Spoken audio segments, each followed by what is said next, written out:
Welcome to the Observe Day podcast, the show where we celebrate the days that matter. From holidays to meaningful observances, we bring you inspiring conversations, stories, and ideas to make each day count. Whether it's raising awareness, learning something new, or simply sparking joy, this is your space to explore the calendar in a whole new way. I'm your host, Wisdom Okonkwo, and I'm excited to share today's observance with you. Let's dive in. Today's guest is Dean Weitenhagen, a leukemia survivor who faced not one but two battles with acute myeloid leukemia after already navigating his wife's devastating stroke recovery journey. The story moves through caregiving, hope, medical uncertainty, a life-saving stem cell transplant, and ultimately a deeper question many people avoid asking: why are we here? And in recognition of Leukemia and Lymphoma Awareness Month, we explore what adversity can teach us about gratitude, purpose, relationship, and the lives we still want to live. Welcome to the podcast, Dean. Thank you, Wisdom. It's my pleasure to be here. Thank you. Yeah. Before the stroke, before cancer, what did success mean to you personally? Success. Oh, yes. Well, yes. Oh, good question. Well, it was success in business. I had two careers, one in broadcast television and one in commercial real estate. The first one was 21 years long. I became as successful as I thought I would ever be. But then because staying in that business was going to force me to move my family from a town in the state where we lived and my children's grandparents lived and were still alive, would have made me move. So I just jumped over into the commercial real estate business. But again, success meant a lot of clients and making a lot of money. That's what it was. And I look back at that now, and I'm not ashamed of that, because that's what many people view as success is money. Yeah. And friends. I found myself surrounded by friends, and that's what success meant. Yes. Yeah. Well, you mentioned longing for something more after earlier success. What was missing? Well, when I came down with cancer, I was in the hospital for 2 months, twice for 2 months each, and you have a lot of time to think and think about your life. And again, exactly what you were speaking about is success. And while I had always thought that I was successful, and I was in those terms of a career and friends and making some money and building a life, around that, I came to the determination that that's not what makes a successful life to me. These are my thoughts about my life. That looking outward, not inward, looking inward to what really should mean something to oneself is important. And so I started to do that. And I realized that being grateful is, I would say it's the number one thing that is good for we human beings, to be grateful for everything. And I include things that at the time we don't think are good. There's a gentleman, he's available online. DeMartini is his name. He's a doctor. He's a very good philosopher. And he talks about, and I've learned this from him, and I wholeheartedly agree with him, that our soul, and he defines that as our source of unconditional love inside of us, walks down the center line of life, getting hit with negative and positive, good and bad, and it pays no attention. It walks straight, knowing the reason it walks straight and not pay attention is it knows good can come from bad and does, and bad can come from good and it does. So the next time something bad happens to you, sit down by yourself and quietly write down as many things as you can think of what good came of that incident. And the first time I did that, I realized the worst thing that had happened to me, I felt at that time in my life. I only discovered DeMartini about 6 or 7 years ago. So I had gone through a divorce. Back in 2006. And that was the worst thing that had happened to me, I felt. It was, I remember it took about 3 years for it to happen. And the first year and a half, I was just terribly depressed. I mean, I didn't want that to happen. It was the worst thing in my life. Fast forward to 6 years ago, when I listened to DeMartini about thinking about what good came of that, I came up with 20 good things that came out of that divorce. The biggest thing of which was meeting my now wife. I never would have met her had I remained married. I mean, that was the biggest thing. But there were many other things. And one of the things that DeMartini teaches is is be grateful. Be grateful for what happens to you, good and bad. And if you can do that, if you can look out at other people, try to be good to them, love them, actually, Yeah. and be grateful for what happens to you, it unloads your life to become all it can be. My life's not perfect, nobody's is, but I feel much Yeah. more contented with my life today than I did 10 or 15 years ago, by far. Yeah. Yeah. I do have a silly question, and that's do you think Sure. you the things Dean Martini talks about make sense because he's your namesake? I'm just joking. Yeah, yes. Yeah, well, getting sick forced me into uh, reliving my life.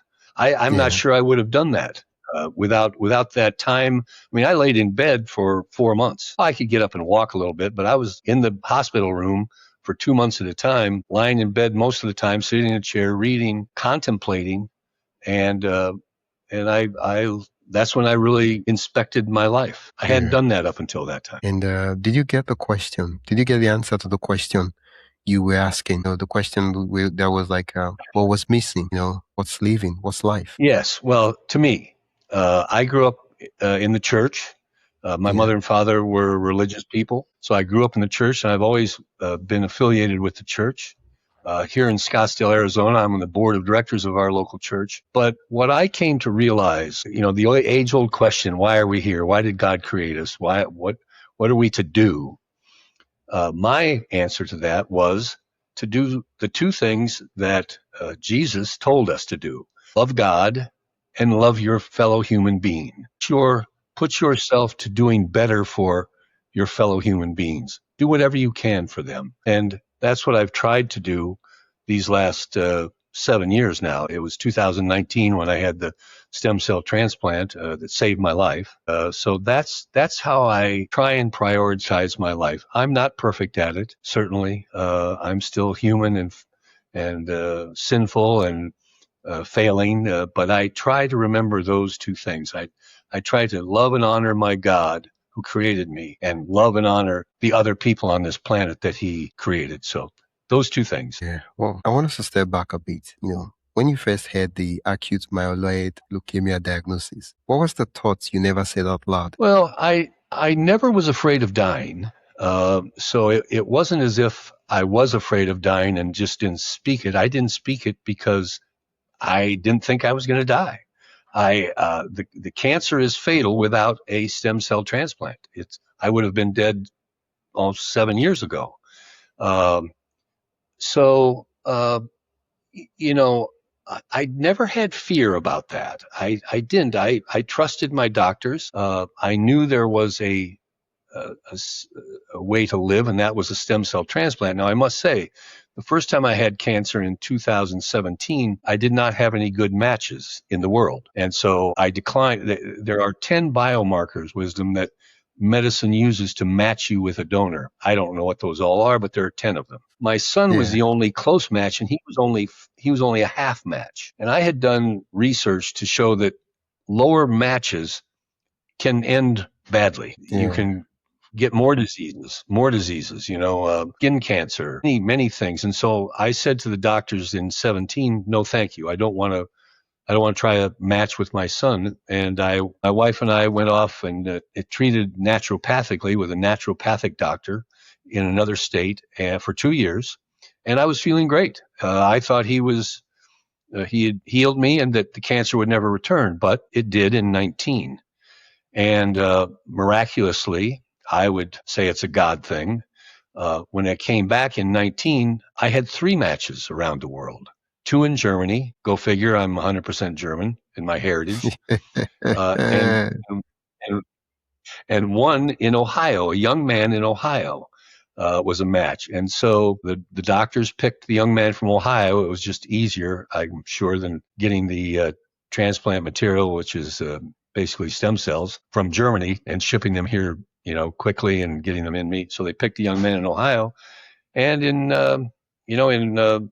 middle March of I think the 12th of March of 19, I was lying in bed and they put the stem cells in me, just like a transfusion, just like an infusion of blood in my arm, no big deal. Then I remained in the hospital for a couple of weeks while that started to grow, because all of our blood cells, for people that don't realize, all of our blood cells, our red blood cells, our white blood cells, and the platelets, all are produced in our bone marrow, in our bone. And so to kill the cancer, I had chemotherapy, strong chemotherapy, and they literally kill the bone marrow in your bones. So it's not producing any cells, red bloods or whites. So every day while they're giving me the stem cell transplant, I'm getting infusions of red blood cells and platelets. You cannot transfer the white blood cells, and those are the disease-fighting cells. So you're very susceptible to disease. You catch a cold, you could die. So they keep you in the hospital for a couple of weeks. And every day, twice a day, I'm getting red blood cells while the stem cells of my donor are in my bone marrow starting to grow new blood cells for me.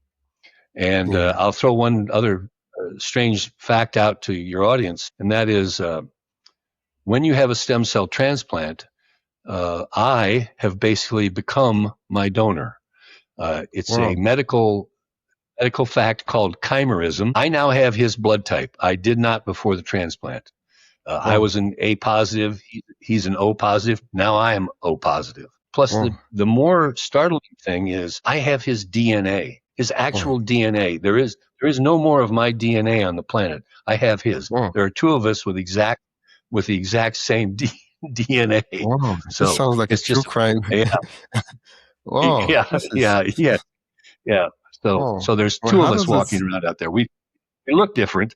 how does it feel to know that you have someone's DNA, you know, Well, your I'm kind someone grateful. what I'm grateful. Yeah, I mean, my wife jokes all the time that it seems like when I'm driving our car and I'm parking, at the store or wherever, that I'm not a very good. I don't park very well anymore. I'm crooked or something, and so we make the joke that my uh stem cell donor probably was a bad parker, and so that yeah, transferred to me. I don't think it's true, but yeah, I get asked all the time. Do you have any?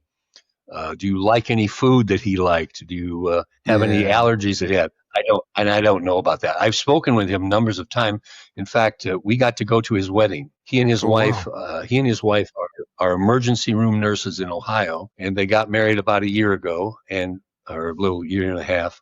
And my wife and I got to travel to Ohio and go to his wedding. It was such a wonderful experience to meet his wife and her family and his family, because he did such a gracious thing and giving thing to me. Because giving your stem cells, it's not difficult really, but there's a process. You have to have much more tests. You have to go in. They draw a lot of blood.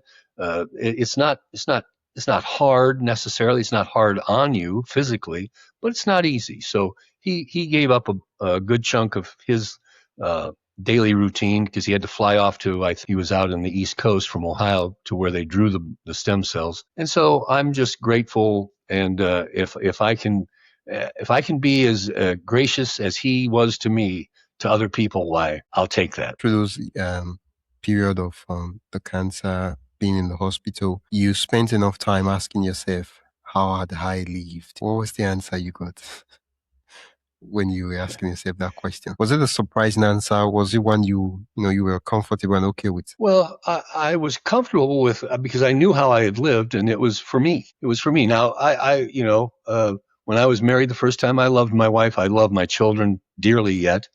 But Yeah, I was living to satisfy my needs, my doing well at work, my accumulating friends. I wanted to feel good. I mean, I yeah. realized that, and that's just because we humans tend to be selfish. I mean, it's easy to be selfish. I get it. We're humans. We're flawed, and so I realized that that's how I had lived. I had lived for me, not for others. Um, I tried to honor God, but I wasn't working hard enough at it. I've realized I try diligently now to be grateful, to be thankful for His promises. I just came across that the other day reading. Um, I've always been grateful to God for my life. He's blessed me beyond wonderful. I mean, I've had a wonderful life. I had wonderful parents, a great brother, family. Uh, I mean, I've had a great life. I'm not the richest guy in the world, but I don't care about that. I've still lived well. Uh, but I read the other day about honoring just not what God has given to us, what He continues to promise us, and that is to take care of Mm. us and forgive us for living like sinful human beings, because Yeah. we all fall short. We all fall short. I mean, we just do. That's the humanness in it, and thank goodness that God made us that way. He didn't want robots to just fall down for Him. I mean, that how much fun would that be? So He gave us human will. He gave us the Yeah. will to do what we want. Sometimes we do the right thing, and sometimes we do the wrong thing. And it's up to us to continue to get better at doing the right thing. That's what I came out Yeah. thinking. It's up to us to continue to do the right thing. Wow. Yes. I guess I could say illness clarified your ambitions. Yes, yes, absolutely. That's exactly it, Wisdom. I clarified why I'm here, what I'm supposed to be doing. I'm supposed to love and honor God and love and honor you and everybody else on this planet that I come encounter. You know, that's the main thing I believe God wants us to do. And while I was a little ways there prior to my epiphany, lying in bed for those months, I was a little ways there. I tried to be kind. I wasn't a Yeah. mean person, but I could be Yeah. mean to people. I'm sure I was. I'm sure people took offense to me sometime in things I said or things I did. And my goal now is to, again, be grateful, love God, be grateful for all of the human beings around me that He created, and try to love them as much as I love myself. Not easy all the time. We get hurt. You know, people Yeah. hurt us and hurt around us. And I hurt people. I know I still do. I try not to. But Yeah. I'm guessing there's somebody out there that said, Dean, why would you do that to me that I Yeah. don't know about? So I'm trying. I've changed the focus of my life, but also, you know, I'm not working anymore. I'm retired, Oh so I wow. have to say I think I have an easier time to do this because I don't have to concentrate on work. I'm Yeah. not putting in 8 or 10 hours a day, busting my rear end to try and make a living for me and my family. Yeah. It's easier for me. I have to say. Oh, I'm curious. What unfinished dream still excites you today? What's the thing that you're working on Oh that's like, boy, wow? unfinished dreams. I that's a great question.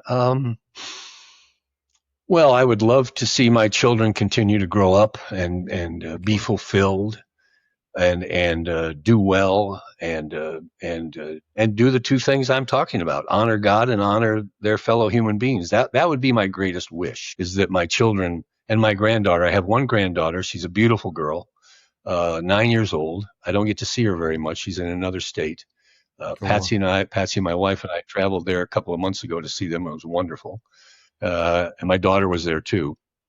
Uh, I would wish that they would come to those realizations, to be grateful dare every day for good and bad. Be grateful. I throw that out to your audience. That's so important. To be grateful for whatever happens in your life. And a lot of bad things come our way once in a while, and it's hard to be grateful for that. But if you can sit and, as I say, think deeply about what good has come from those bad things in your life, you will learn and very quickly understand nothing is bad. There's good things that come from bad, and certainly, there can be bad things that come from good. So just don't focus on those. Focus on yourself. Focus on helping and treating others as you would yourself, and be grateful. I think that's what I came away with. Yeah. Oh, thank you so much for sharing that with me. And Yes. what does learning to live mean now for you? Well, it means living life to its fullest uh, every day. Every day, do what you can to help others, and in the part of your life that doesn't involve others, uh, be kind to yourself. Admit when you're wrong. Learn every day.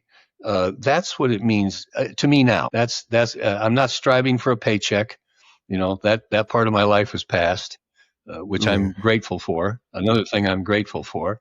I did my 40, let's see, I did 21 and 26. I did 47 years in the workforce. So that was plenty. And I enjoyed all of it. I had two good careers and I enjoyed it. I enjoyed meeting the people in those careers. I enjoyed interacting with my clients, trying to help them. And you learn I was in sales much of those years, and you learn, or at least I did, that when you help your clients, you get helped with money. So help your clients, help them be successful in whatever business they're in. And when you do that, Yeah. you get rewarded. Yeah. Oh, this is lovely. Thank you so much, Dean, for chatting with me and just sharing some life wisdom with wisdom, pun intended. Wisdom with wisdom. Yes. Yeah. Yeah. Well, Where listen, can I'm honored to be here with you. Thank you. Where can listeners learn more about you and also connect with you? Oh, if people want to connect, there's I sent you my email address. They can email me. They can, if they want to look up the book I wrote, they can. My website is my name, space in the middle, deanweitenhagen.com. And even without buying the book, they can read a little bit about my life story these last 20 years, because the book really picks up when I met Patsy, my wife, 20 Yeah. years ago, and Wow. and how we lived such a wonderful life. We traveled the world, no cares. Our children were grown. And then, of course, she had the stroke, and we went to China to get that fixed. And then the 2 bouts of cancer. And we've come out wonderfully on the other side. Yeah. I'll put the link in the description so listeners can click and go back to the site. Thank you, Dean. This has been a lovely conversation. Thank you, Wisdom. As I say, I'm honored and very happy and pleased that you asked me. Thank you. Thank you. That's it for today's episode of the Observe Day podcast. Thank you for spending your time with us as we explore today's observance. If you enjoyed this episode, be sure to subscribe wherever you listen to podcasts and share it with a friend who would love to celebrate life's special days too. Don't forget to join the newsletter at observeday.com/join for more observance stories, tips, and updates. Until next time, keep finding meaning in every day.